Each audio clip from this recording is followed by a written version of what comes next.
Halo Sobat Seni, Assalamualaikum. Jumpa kembali di Ruang Seni Marhalim Zaini.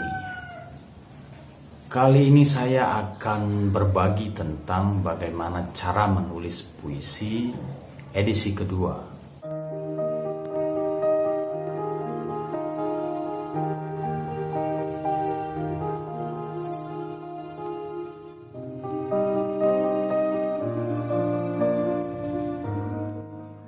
Pada video yang pertama saya sudah berbagi tentang bagaimana cara menulis puisi yang berawal atau bermula dari satu kata. Nah, sekarang saya ingin berbagi bagaimana cara kita untuk memperkaya makna dari kata-kata. Makna dari kata-kata yang sudah kita pilih. Pada video pertama saya memberikan gambaran tentang bagaimana kita menciptakan puisi dari satu kata, dan kemudian kita mencari dan menggali kata-kata yang terkait dengan satu kata itu.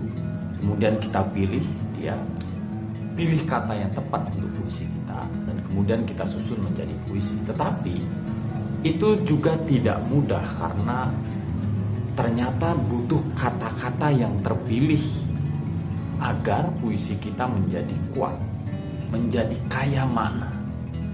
Nah, bagaimana cara kita untuk memperkaya makna dari kata-kata yang kita pilih itu? Salah satu cara bagaimana para penyair biasanya memperkaya makna dalam puisinya adalah dengan gaya bahasa atau dengan majas. Majas sama dengan gaya bahasa. Nah, majas atau gaya bahasa itu biasanya digolongkan menjadi 4 macam. Ada majas perbandingan, majas pertentangan, majas sindiran, dan majas penegasan. Nah, saya tidak akan membahas semua karena saya ingin kita fokus kepada majas perbandingan. Yang di dalam majas perbandingan itu ada yang namanya metafora. Oke, metafora ini paling sering dipakai atau digunakan oleh para penyair untuk menulis puisi. Di samping tentu saja majas-majas atau gaya bahasa yang lain. Metafora ini biasanya membandingkan dua objek yang sifatnya hampir sama. Jadi dia membandingkan dua objek yang tujuannya mencari persamaan-persamaan. Contoh dari metafora yang klasik, yang sering kita dengar adalah misalnya bunga desa, bunga bangsa, kambing hitam. Yaitu membandingkan dua objek yang berbeda tetapi memiliki sifat yang sama. Misalnya bunga bangsa, dua objek, bunga dan bangsa. Bunga bisa saja harum seperti juga bangsa juga bisa harum, bisa beragam seperti juga bunga bisa bermacam-macam, bangsa juga begitu.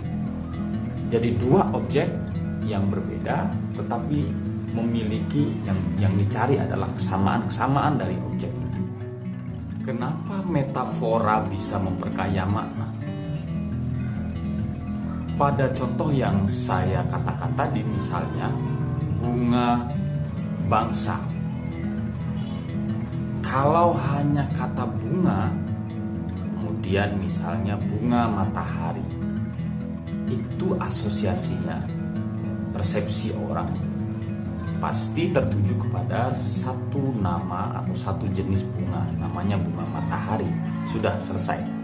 Tetapi dengan misalnya bunga bangsa, asosiasinya akan meluas, maknanya akan kaya. Bunga bangsa berarti itu mungkin saja pemuda yang berprestasi atau mungkin pahlawan yang sudah berjuang. Tapi pahlawan seperti apa? Jadi tafsirnya bisa sangat kaya. Bunga bangsa, ya. Jadi kawan-kawan yang akan menulis puisi, terutama kawan-kawan yang pemula, mari kita berlatih dengan menciptakan metafora-metafora ini. Kalau yang saya sebut tadi itu metafora yang sudah biasa kita dengar, yang sehari-hari. Jantung hati, kambing hitam, bunga bangsa, kembang desa, dan lain-lain. Itu metafora yang sangat sering kita dengar. Nah, seorang penyair biasanya tidak mau memakai kata-kata yang sudah ada setiap hari itu, tetapi penyair menemukan metafora-metaforanya sendiri, menemukan kata-katanya sendiri.